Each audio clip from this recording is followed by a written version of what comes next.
Here comes this personal question. Are you a hypocrite? Does our lifestyles really show who we are?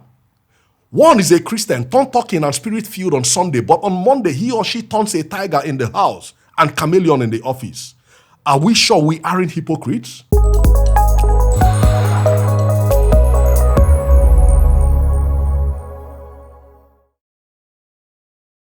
Hello friends, and welcome to another edition of Strategic Living Nuggets. Please permit me to share with us in this podcast one of the things that represents a burden in my life. I hope we'll connect with it. You see, our belief in God and our lifestyles has to fit in order for our lives to make a meaning as kingdom citizens. The question that follows is this: are we living out our beliefs as citizens in this kingdom? This is a personal question that our conscience, which is the voice of our spirit, our true selves, will enable us to give answer to.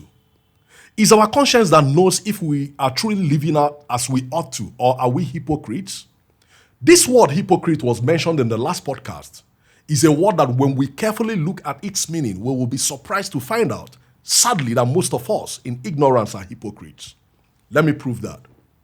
The word hypocrite comes from the Greek word hypokrites, and it means an actor under an assumed character, in quote, a stage player. In the Grecian time and custom, Roman actors were known to use large masks when acting. This was done in order to disguise their real identities. Therefore, we can understand that hypocrisy is the practice of professing beliefs, feelings, or virtues that ordinarily an individual does not possess. In the light of this aforementioned description, here comes this personal question. Are you a hypocrite? Does our lifestyles really show who we are? One is a Christian, tongue-talking and spirit-filled on Sunday, but on Monday he or she turns a tiger in the house and chameleon in the office. Are we sure we aren't hypocrites? We've heard and we keep hearing the word preached through various platforms. Could it be that the right message is not being preached, or is it that those that are preached to has chosen not to practice what was preached to them? Or is it that there's a deficiency of understanding as regards to what is being preached? These are questions that begs for answers. And for us to begin to take our place rightly here on earth, we must find answers to them. Are we really sure that our church pews are not filled with hypocrites? I don't mean to demean the church or cast aspersions to the body of Christ, which I'm part of. No, God forbid. But it's really discouraging, painful that the church, which should be an agent of change and transformation, is not doing what it ought to be doing, owing to the fact that majority of what we refer to as churches today has lost touch with the pressing demands as seen from the society, which we have the responsibility of influencing.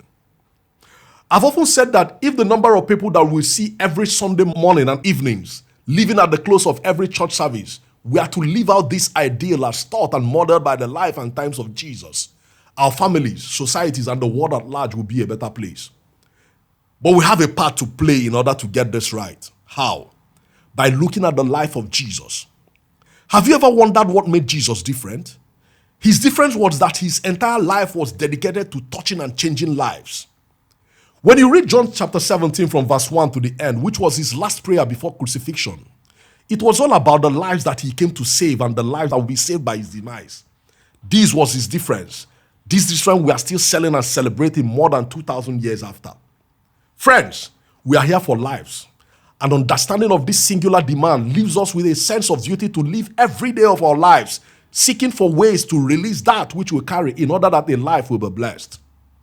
If and when we make our existence here on earth about lives, our entire approach to life will change. This was what made Jesus different. We'll then realize that going to church will be all about going to learn and equip ourselves in order to become better individuals so as to touch a life. That tiger that is in us that manifests in our homes and offices after Sunday will die naturally. The unconscious hypocritical life will cease to exist, leaving our true nature to be seen and appreciated by all. Friends, let me end this podcast with this quote by Michael Johnson. A fulfilled life doesn't point to the number of years, awards, wealth, and followers someone amassed for himself, but the number of faces that smiled because of him. End of quote. My name is God's Gift Ejike, your host on Strategic Living Sessions. Thank you for watching.